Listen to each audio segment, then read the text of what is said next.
잠언 22장 8절 9절 말씀입니다. 악을 뿌리는 자는 재앙을 거두리니 그 분노의 기세가 쇠하리라. 선한 눈을 가진 자는 복을 받으리니 이는 양식을 가난한 자에게 주민이라. 아멘. 악을 뿌린 자는 악을 거두죠. 하나님 앞에 전혀 가치도 긍정도 상도 받을 수 없는 악을 거둡니다. 쓸모가 없고 나나 남에게나 다 해가 되는 것을 거둡니다. 그럼 어떻게 됩니까? 해가 되니까 약해지겠죠. 몸에 안 좋은 것을 먹으면 몸이 약해지듯이 해로운 것을 자꾸 거두니까 모든 면에서 약해지게 돼 있습니다. 사람이 얻은 게 있어야 힘도 생기고 먹은 게 있어야 움직이기도 하고. 자, 그래서 처음에 사람이 악을 행할 때는 악한 힘을 가지고 일을 하다가 하고 할수록 그 악의 결과물이 나에게 주어지니까 스스로 힘이 떨어지고 기세와 소위 악발이 꺾이게 됩니다. 그런데 이것이 자동적으로만 그렇게 되는 것이 아니고 누군가가 그렇게 만들어버립니다. 보세요. 본문에 쇠하리라. 결과가 자동적으로 일어나는 것처럼 돼 있지만 또 다른 번역에는 꺾이리라 이렇게 돼 있어요. 꺾는다는 것은 또 다른 힘이 작용했다는 거잖아요. 누가 힘을 쓰죠? 그렇죠. 공의의 하나님이시죠. 사울의 악행을 보고 하나님이 꺾어버리고 다윗은 아무리 자기가 뛰어나고 힘이 있어도 스스로 왕이 못 되죠. 하나님이 세워주죠. 사울의 집은 이렇게 돼 있어요. 성경에 사울의 집과 다윗의 집 사이에 싸움이 있는데 사울의 집은 쇠하여지고 다윗의 집은 강해졌다 이렇게 돼 있어요. 하나님이 그리 하긴 겁니다. 그런데 오늘 표현에 재밌는 표현이 하나 있어요. 악을 뿌린다 이렇게 돼 있어요. 뿌린다. 즉 얼마나 악을 뿌리고 기세가 꺾이고 악발이 꺾이는 것이 차이가 크냐면 뿌리고 거두는 정도의 차이입니다. 즉 우리가 씨를 뿌리면 단을 거두고 씨를 하나 뿌리면 100배를 거둔다 그러죠. 그런 말입니다. 악을 하나 뿌리면 뿌린 것보다 100배 적어도 수십 배의 해를 겪어서 그만큼 약해지고 꺾이게 된다는 얘기입니다. 자, 여러분, 우리가 보통 이 씨 뿌리는 비유는 좋은 쪽으로 해석을 많이 합니다. 왜 그러냐면 뿌리는 것과 거두는 것의 양의 차이가 엄청나기 때문이죠. 근데 지금 악에 대해서도 그 원리를 그대로 썼기 때문에 악도 하나를 뿌리면 100의 해를 당한다는 것을 알아야 된다는 말입니다. 자, 요거를 우리가 더 확실히 인정하기 위해서 실제를 한번 생각해 보죠. 우리가 하나님 앞에 뿌리고 30배, 60배, 100배를 거둔다 하면 느낌은 좋은데 실제로 그게 되나? 어쩌다가 그런 경우가 있지 대부분은 그렇잖아 이렇게 생각하는 경우가 많아요. 한번 생각해 보죠. 왜 그러냐면 예를 들어서 말이죠. 호박씨 하나 뿌렸어요. 호박씨 하나 심었는데 호박이 한 10덩이를 열려야 10덩이 정도 열려야 10배를 거뒀다 이럴 거 아닙니까? 그죠? 그것도 1년에. 그죠? 1년에. 날 좋으면 한여름에 또 뿌리면 또 날 수도 있겠죠. 자, 근데 호박이를 한 덩어리 얻었어요. 호박 한 덩어리. 씨 하나 심어가지고 호박 한 덩어리 얻었어요. 그러면 몇 배 거둔 겁니까? 한 배. 1대1이죠. 요리 생각하니까 문제 생기는 거예요. 잘 보세요. 내가 뭐 심었죠? 호박 씨 심었어요. 호박 심은 게 아니고 호박 씨를 심었다고요. 나 뭐 거두었죠? 호박을 거뒀잖아요. 그 한 달란트 받은 애가 말이죠. 땅에다 한 달란트 파묻었어요. 다시 땅 파니까 뭐가 나옵니까? 한 달란트 그대로 나오죠. 근데 내가 호박 씨를 심었다고요. 먹어봐야 요만한 거 그거 뭐 입에 그 잠깐 호박 냄새만 풍기는 호박 씨 심으면 씨. 근데 내가 뭘 걷다고요? 호박을 걷다 호박을 반 썰어서 된장국 끓여 먹고 또 일부 썰어서 전 부쳐 먹고 예? 일부 썰어서 나물 해 먹고 호박을 거뒀다고요. 자, 사이즈가 다르잖아요. 쓸모가 다르고, 그죠? 호박을 거뒀어요. 이게 1대1입니까? 아니죠. 그럼 양만큼은 뭐 많이 거둔 거냐? 꼭 그렇지도 않아요. 자, 이제 또 생각해 볼까요? 내가 보면 호박 씨 심었어요. 호박 씨 하나. 호박 한번 갈라보세요, 반으로. 씨 몇 개 들었어요? 100개 들었나요? 수백 개 들었죠, 수백 개. 그죠? 호박 씨 하나 심었는데 호박 열매는 열매대로 먹고 씨는 그 안에 최소 100개 이상 들었을 거예요. 뭐 그게 좀 이해가 안 되면 수박으로 한번 바꿔볼까요? 수박 씨 하나 심었는데 줄기에서 많은 열매가 맺히면 좋겠지만 한 덩어리 수박만 맺어도 수박은 수박대로 먹고 씨는 수백 개를 거둔다고요. 자, 이 원리입니다. 이 원리. 하나님 앞에 선을 행하면 이렇게 거둬요. 악을 행하면 똑같이 이런 식으로 악을 거두게 돼 있어요. 원리는 똑같아요. 원리는. 그래서 8절 말씀과 9절 말씀이 나온 겁니다. 악을 뿌리면 재앙을 거둔대요. 여러분 씨 하나 주는 것을 거둔다는 표현 안 쓰죠. 너무 오바잖아요. 그죠? 예. 가랑비에 오줌 젖을 수 있어도 가랑비에 집이 떠내려갈 일은 없잖아요. 예, 거둔다는 말을 우리가 쓸어 담는다고 할 때 뭐가 좀 이렇게 많이 땅에 어지러질 때 쓸어 담는다. 곡식도 좀 많이 있고 뭐 그럴 때 쓸어 담는다 그러지 씨 하나 가지고 쓸어 담는다 이런 표현 안 쓰잖아요. 거둔다는 말도 마찬가지입니다. 고작 씨 하나 땅에서 주는 걸 갖고 거둔다는 말을 쓰지 않습니다. 악에 대하여 잘 생각해야 됩니다. 하나를 뿌렸지만 그게 열매를 맺었어요. 1대1 아닙니다. 그 열매가 없어지기 전까지 지속됩니다. 악한 거잖아요. 악한 냄새가 계속 납니다. 계속. 그리고 그 악이 악을 유지하기 위해서 계속 악을 끌어들입니다. 자, 보십시오. 우리가 신선한 음식이 있어요. 신선한 음식은 삭기 전까지 신선한 냄새를 풍깁니다. 신선한 기분을 느끼게 해주고요. 그렇죠. 더러운 거는요. 집 방 안에 똥 하나만 싸놓으세요. 치울 때까지 똥 냄새가 납니다. 그죠? 그 다음에 똥 냄새만 납니까? 파리가 끓고요. 구더기가 생기고요. 옆에 것들까지 오염시키고 썩게 만듭니다. 악이 그래요. 그래서 악을 하나 뿌렸으면 이거를 뽑아내든지 닦아내든지 잘라버리든지 제거하기 전까지는 처음 뿌린 악도 그대로 있을 뿐만 아니라 그로부터 발생한 부차적인 연관되어 있는 모든 것들이 악한 성질, 악풍을 풍기게 되어 있습니다.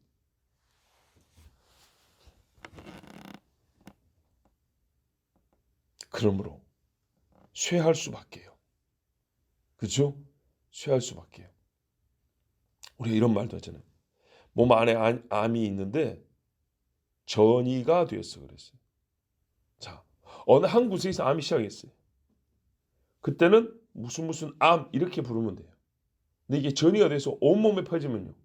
시작은 어디서 됐지만 사실상 무슨 암으로 부르기가 무색해요 이제. 온몸에 퍼졌으니까.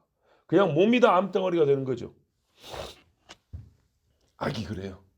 어디 하나에서 시작됐지만 이거를 제거하지 않고 그대로 두면 그 사람의 삶 전체가 악이 되는 거예요. 그러니까 꺾이게 되는 겁니다. 하나님이 꺾어오래요. 또 다른 악을 계속 양산하여 스스로 몸이 상하게 돼 있고요. 영혼도 상하게 돼 있고요. 그 죄값으로 말미암아 하나님 앞에 재앙을 당해요. 벌을 받는다고요. 사울을 보세요. 아까 말씀드린 사울을. 그러니까 어떻게 해요? 사울과 그의 집이 없어져 버리잖아요. 그렇죠? 그러나 하나님은 진노 중이라도 은혜를 베푸시기 때문에 무비보셋이라는 아들 하나 살게 하는데 어디서 삽니까? 다윗의 집에서 살게 합니다. 다윗으로 말미암아. 그래요. 다윗의 집으로 들어가지 않는 이상 없어지는 거예요. 이게 악을 뿌린 자의 결말입니다. 성경에 이렇게 말씀합니다. 로마서 3장에 그러나 우리 불의가 하나님의 의를 드러나게 하면 무슨 말하리요? 내가 사람의 예대로 말하노니 심판을 행하시는 하나님이 불의하시냐? 진노를 내리시는 하나님이 불의하시냐? 결코 그렇지 아니하니라. 만일 그러하다면 어찌 하나님이 세상을 심판하리요? 악에 대하여 하나님이 재앙을 내리십니다. 반대로요. 선한 눈을 가진 자는 어떻게 된답니까? 복을 받으리니 이는 양식을 가난한 자에게 줍니라. 자, 선한 일을 했으니까 선한 것을 거두냐? 자동적으로 꼭 그렇지는 않아요. 이 세상에 선한 일하면 자동적으로 선한 것을 거두던가요? 하나님의 창조의 법칙상 그렇게 돼야 되는데 악한 것들이 끼어들고 해서 잘 안 돼요. 근데 하나님께서 복을 받으리니 했으니까 이것도 준다는 얘기예요. 하나님의 직접적 개입이 있어서 주신다는 얘기입니다. 악에 대하여 가만두면 심판을 받든가 세상에서 말이죠. 아니죠. 악한 놈들은 또 악한 짓을 해서 자기 벌을 막아요. 벌 안 받으려고. 억울한 사람을 갖다 대요. 얘가 그랬다고. 뒤집어 씌워요. 그러나 하나님이 너희 쉽게 안 되겠다 하면은 걔를 딱 끌어다가 심판사 앞에 놔둬버리죠. 전혀 예상하지 못했는데. 선한 일도 마찬가지예요. 누구를 도와주면 자동적으로 사람들이 알아보고 나에게 먹을 걸 갖다 주냐? 그렇지 않아요. 그냥 말 한마디 하고 넘어가요. 저 사람 좀 착하네 이러고 넘어가요. 근데 하나님께서 먹여줘요. 까마귀 불러다가 반석이 숨 물이 나게 하고 그렇게 해서 하나님이 살게 해주세요. 잘 기억하셔야 됩니다. 환난 날에 우리는 사람을 의지할 것이 아니요 하나님이 먹여주시고 하나님이 살려준다는 것을 확실하게 믿어야 됩니다. 선한 눈을 가진 자, 마음이라고도 봐야 되죠. 복을 받으리니. 복은 주고 받는 것이죠. 주는 이가 있어요. 하나님이 주기 때문에 받는 거예요. 그럼 하나님이 보고 있다는 거예요. 뭔 일 행하는지 보고 있다는 거예요. 하나님 보니까 뭐가 보여요? 양식을 가난한 자에게 줍니다. 이게 보이는 거예요. 자, 이게 보이는 사람은 어떻게 해요? 하나님이 복을 준대요. 억지로가 됐던 자원하는 마음이 됐던 기뻐서 했던 조금 줬던 많이 줬던 하나님이 본대요. 물론 그 질적인 차이는 있겠습니다만은 주는 것과 안 주는 것은 분명히 다릅니다. 하나님 보고 계시대요. 자, 제가요 남 이야기 안 하랍니다. 남 이야기. 저번 주인가 제가 이 새벽에 그랬어요. 내 평생에 저번 주 같은데요. 이렇게 부유하게 살아본 적이 없다. 그랬어요. 제가요. 어젯밤에 이 설교 준비하다가 말고 우리 식구들이 다 모여들었어요. 제가 집사람들 오라 그랬어요. 그랬더니 애들이 다 왔어요. 내가 말했어요. 나는 우리가 왜 이렇게 부자가 됐는지 그냥 하나님이 복을 주셨다라는 생각을 했는데 오늘 말씀을 보니까 알았다. 이게 이제 스스로 자랑하는 것처럼 보이지만은 저는 말씀의 신뢰를 말하는 거예요. 우리가 하나님 앞에서 가난한 자를 돕는 일을 해왔기 때문에 하나님이 복을 주신 거다. 상을 주신 거다. 이렇게 얘기했어요. 그랬더니 가족 중에 어떤 이는 우리가 부자냐? 이렇게 묻는 자로부터 시작해서 나는 분명 하나님의 은혜를 얘기하고 있는데 딴 주제를 뜬금없이 꺼내가지고 말을 좀 이지 돌린다든지 하여튼 저만큼 동의하는 사람은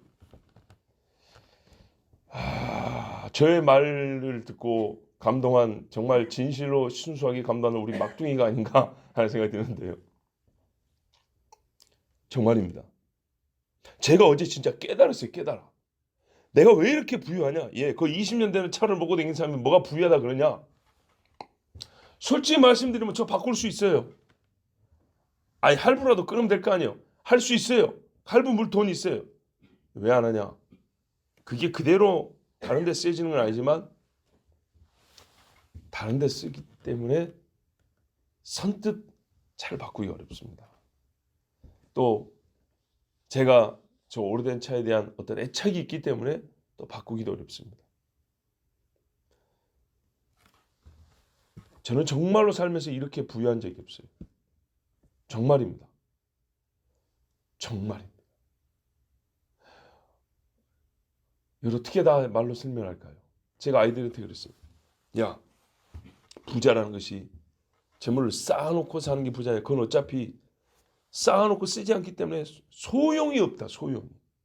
진짜 부자는 필요하고 써야 될 일에 쓸 물질이 없지 않냐고 있으면 되는 거다.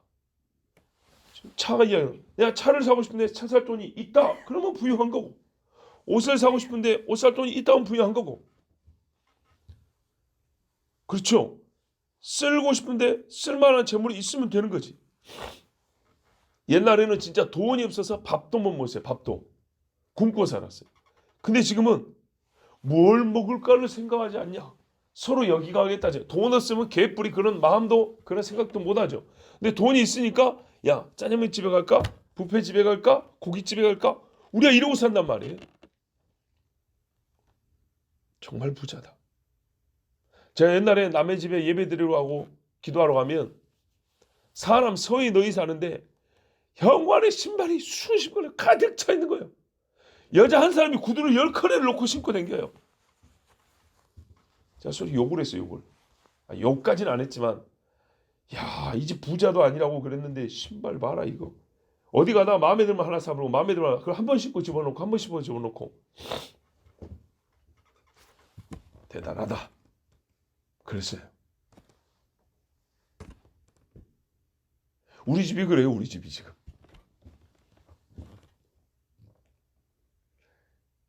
야, 더 뭐 설명이 필요할까요? 물론 돈이 없어서가 아니라 제가 깔고자 하는 이불은 한 4년 전에 우리 러시아 선교 갔었죠. 근데 침낭 있죠. 침낭. 침낭 2개 깔고 지금까지 그 뒤로 삽니다. 그게 제 이불입니다. 살려면 살 수 있죠. 이거는 아끼는 거죠. 검소한 거. 그런데 또 다른 데 돈을 써야 되기 때문에 또 아끼는 겁니다. 제 소원은 뭐냐면 온 식구랑 같이 이스라엘 성지순례 가는 겁니다. 여행 가려고 하냐? 그건 단순 여행이 아닙니다. 여행 가려면 더 유명한 데 갈 데가 얼마나 많은데 그 돈이면. 자, 애들 데리고 놀이동산 한 번도 안 가는 사람인데요. 요 앞에 공짜로 가는 어린이대공원밖에 안 가는 사람인데. 성경의 현장을 보고 싶다라는 그 마음이 있습니다. 우리 식구만 가도 돈이 얼마든지 아십니까, 여러분? 1,500만 원 이상 듭니다. 일평생에 부모님도 한번 가셔야지 하고 모셔가려면 2천만 원 넘게 듭니다. 양가 부모님 모시고 가려면 대강 3천만 원 듭니다. 차 한 대 값 나옵니다. 꼭 써야 될 때. 근데 성지순례 하면 열흘 안에 2천만 원, 3천만 원이 없어져 버립니다. 열흘 안에. 무모하게 보이죠. 그러나 우리가 병이 들어서 수술 한번 해도 수천만 원이 나가버립니다. 병원비로. 혹 우리가 죽는 일이 있어도 우리가 주님 말씀하시고 역사하셨던 곳, 또 주님 오실 곳, 그곳을 보고 직접 보고 마음에 품는 것 얼마나 가치 있는지 모릅니다. 지난 2년 동안에요. 하나님이 얼마나 부유하게 해주셨냐면 뭐 남 얘기 안 하고 그냥 우리 이야기, 저의 이야기로 간증겸해서 사실을 말씀드립니다. 코로나 시기로 제일 어려웠잖아요. 양가 통틀어 자녀들 중에 우리 집이 제일 부유합니다. 희한한 일이 벌어졌죠. 그 어느 해들보다도 지난 2년 동안에 이 집이건 저 집이건 부모님 도와주고 섬기고 한 일이 우리 집이 제일 많습니다. 그뿐이 아니라 형제들을 도와줬습니다. 형제들을. 수십만 원에서 100단위로 도와줬습니다. 우리 집이, 목사 집이. 놀랍지요? 우리 집이 밥값으로만 300만 원 이상 들어간 집입니다. 밥값으로만. 엄청나게 퍼먹어야 됩니다. 그런데 돈이 어디 있을까요? 그러니까 놀랍다는 겁니다. 예. 하나님께서 보고 계시는 겁니다. 제가 제 밥 먹을 돈이 없을 때부터 계속 돕는 데가 있습니다. 요즘에도 계속 하고 있습니다. 가끔 저한테 우편물이 오면 노예에서 오는 거 말고 다른 데서 오는 거 있잖아요. 이거 다 후원해 준 데서 오는 우편물들입니다. 그래서 얼른 치워버리는데 생각해 보니까 그렇구나. 자, 보십시오. 우리가 살면서 말입니다. 애가 하나 태어났어요. 그 애 얼굴 보면 엄마 아빠 얼굴이 다 들어있죠. 이쪽 집 저쪽 집 조상들 얼굴까지 다 들어있어요. 한 아이 얼굴에. 즉 한 결과물에 원인된 일들이 많아요. 복합적으로 원인이 되어서 하나의 결과물을 낳아요. 그렇죠? 마찬가지예요. 우리가 현재의 삶을 설명하는 데는 한 가지 원인만을 말할 수가 없어요. 여러 원인들이 있어요.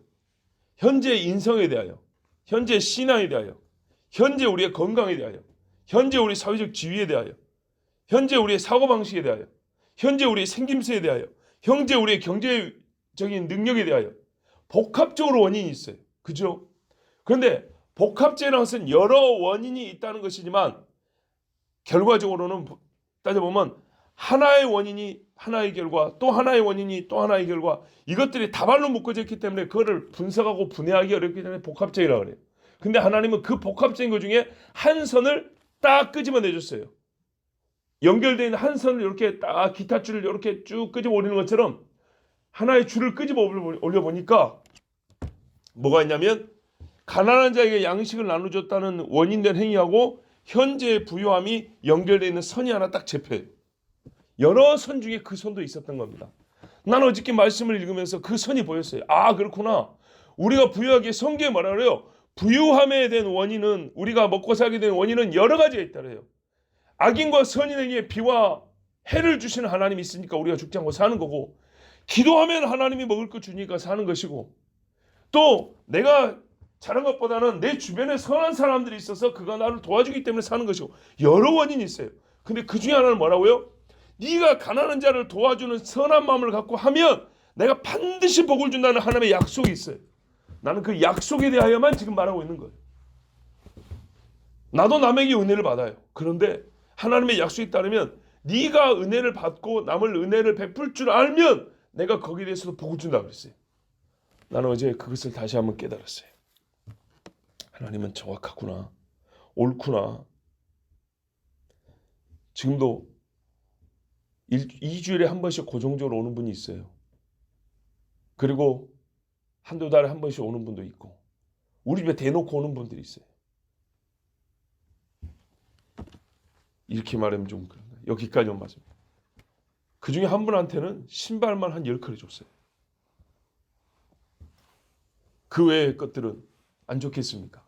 물론 그 중에는 새 것도 있고 헌 것도 있고 사놨다가 준 것도 있고 쓰던 거 준 것도 있고 그래요. 하나님이 보신단 말입니다. 하나님이 본다고요. 그랬더니 죄가 없으면 애들이 그대로예요.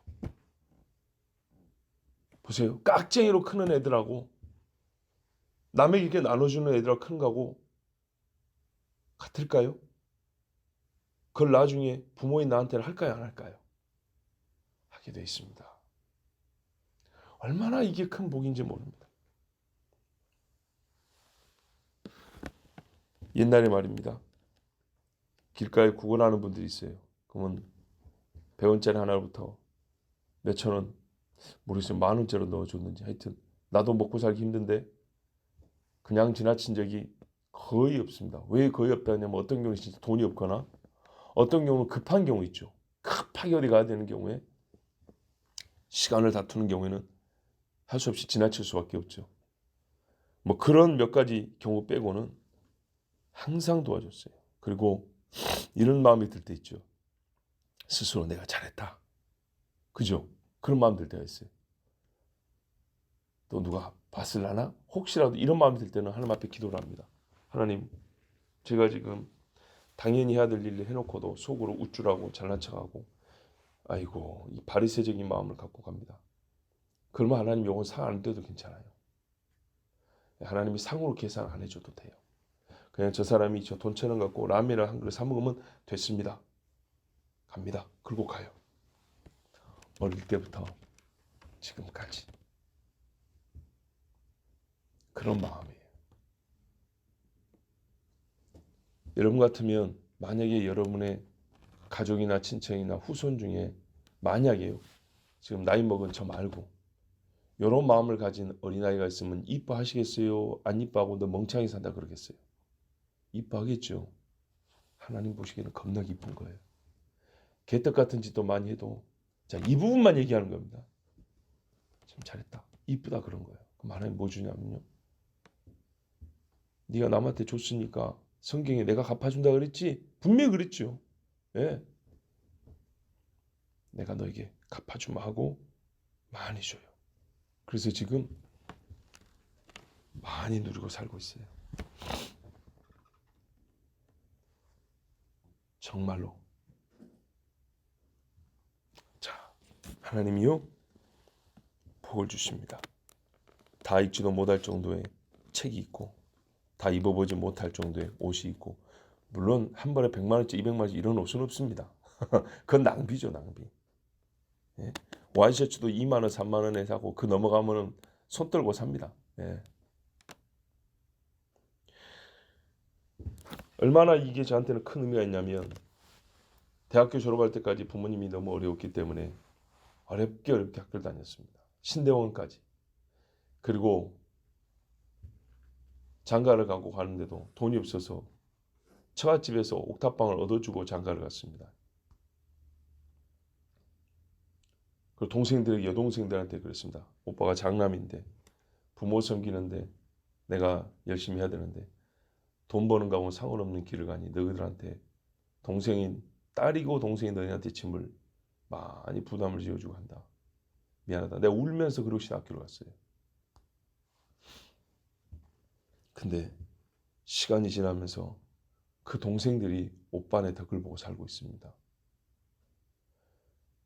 얼마나 하나님이 주신 은혜가 큽니까?